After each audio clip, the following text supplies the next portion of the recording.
You're listening to Wealthy-esque. We are a community of lawyers who believe that true wealth is having control of our time. I'm Ro Thomas, and as a busy wife, mom, and big law associate, I know all too well the tension between the culture of the legal profession and pretty much everything else you want to do in life. Each week, I'm bringing you the information and tools you need to take back control of your time by reframing your mindset and managing your money to achieve lifestyle freedom. Take the first step toward regaining control of your time by downloading your free Lifestyle Freedom Starter Guide at rothomas.com/start. Hey friend, welcome back to another episode of Wealthy-esque.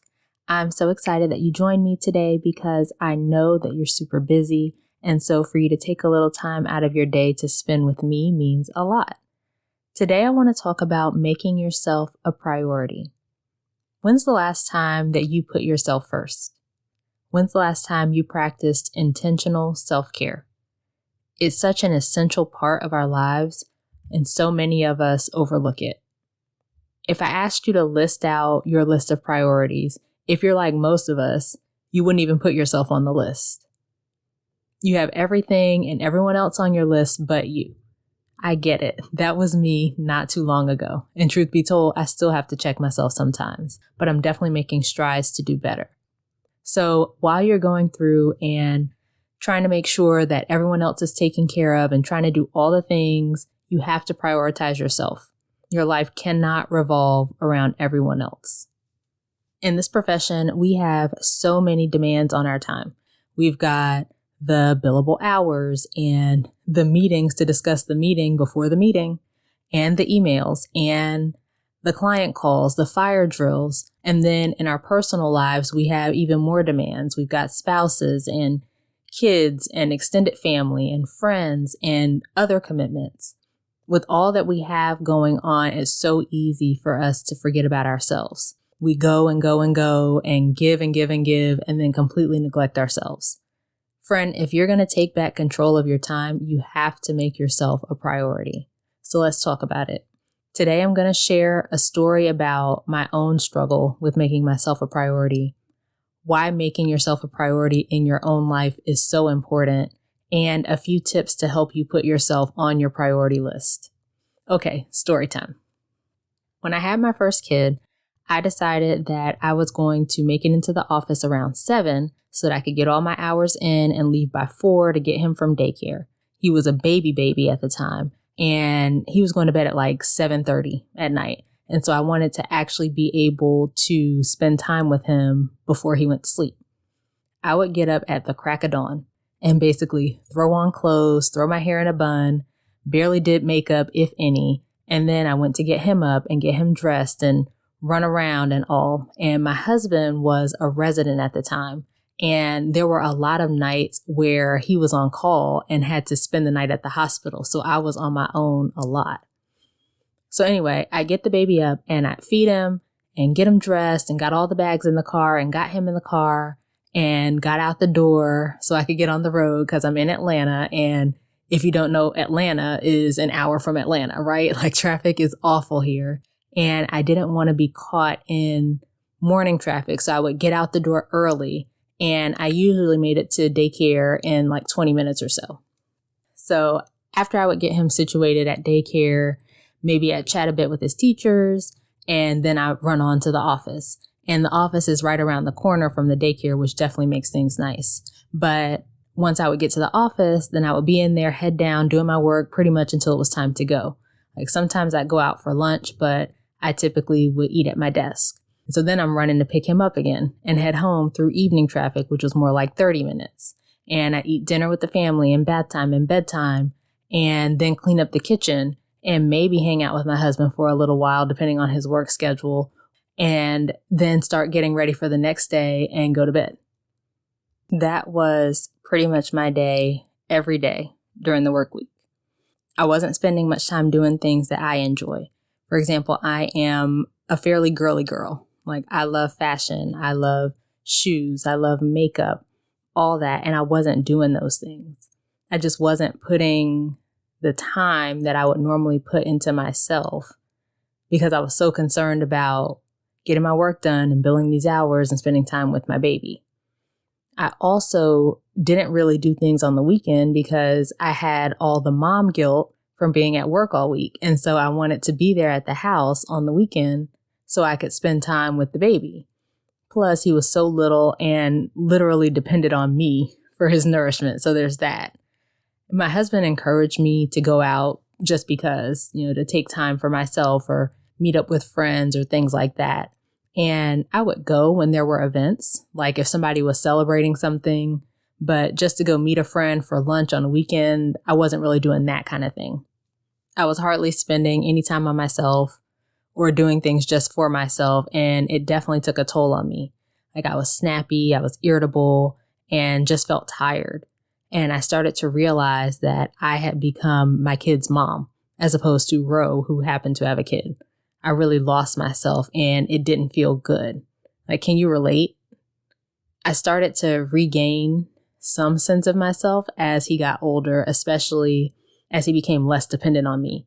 But it really wasn't until my second son was born and I had this feeling of just failing at life.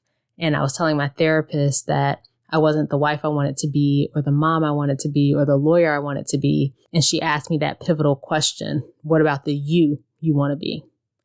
And working through that question is when I really started looking at how to make myself a priority, because the snappiness and the impatience and the just overall down feeling, that wasn't the me I wanted to be at all.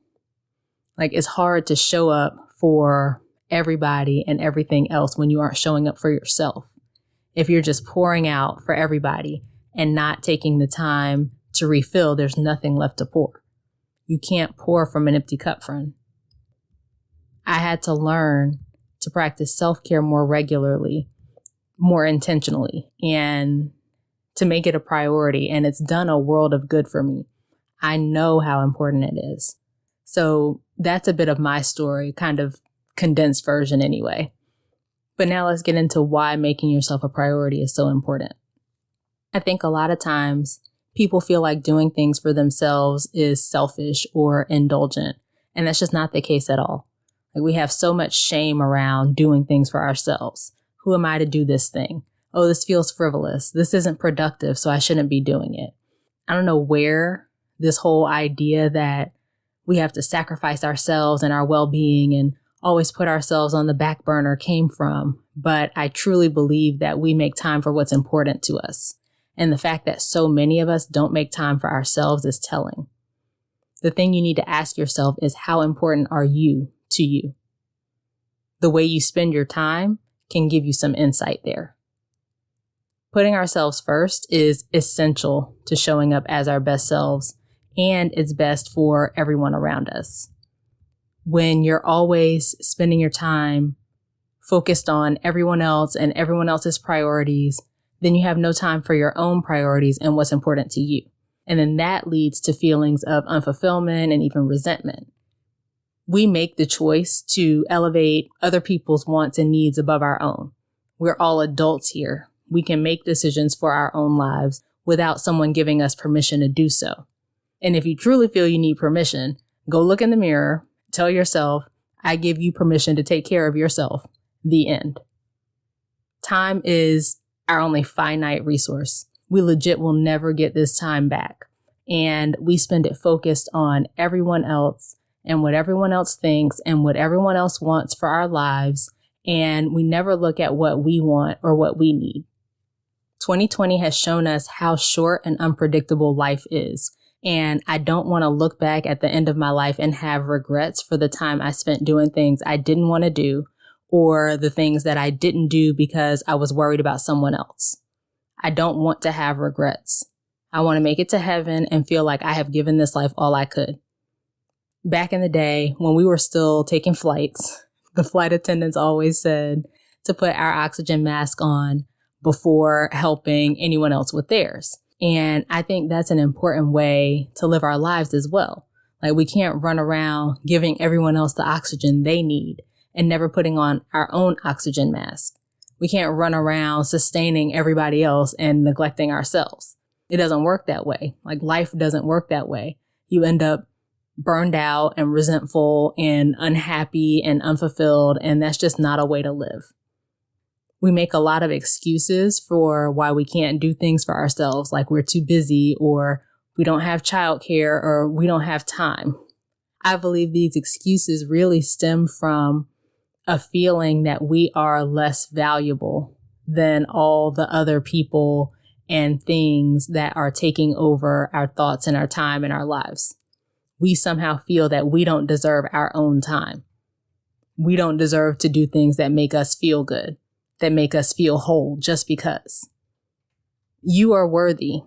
You are valuable. Your wants and needs are just as important as your spouses and your kids, the partners, the clients, anyone else whose needs you're putting above your own. How many times have you snapped at your spouse and kids because of all the stress that you're feeling from all your obligations in life? Think about how things would change if you had just a little buffer against all the irritating things, the crazy things, the stressful things that happen every day. When we take time for ourselves, we create that buffer. Things don't feel as overwhelming. You feel more patient, calmer, more balanced. Things are more manageable. We have to reframe the way we think about self-care. It's not a selfish act. It's not some indulgent, luxurious thing. It's a necessity. It's an integral part of maintaining your well-being, of you being the person you need to be and showing up as fully as you need to show up. You'll be a better spouse, a better parent, a better lawyer, a better friend. And if we can take care of ourselves and stop getting into all the negative limiting beliefs about why we can't, why we shouldn't, or these excuses that we make up, if we get out of that and actually allow ourselves to show up the way we need to show up for ourselves, the same way we show up for the rest of the world, then we will see major changes in our lives. The way that we're interacting with the people around us, the way that we view the things that happen in life, that we react to the things that happen. And that's not to say that practicing self-care is some magic pill and you'll never get irritated or never struggle or anything like that.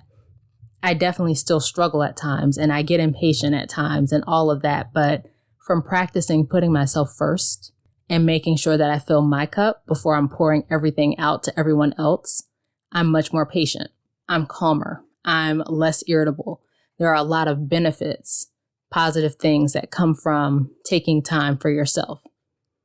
The most successful people recognize how important self-care is, and I want you to be successful. So go ahead and start making time for yourself as well.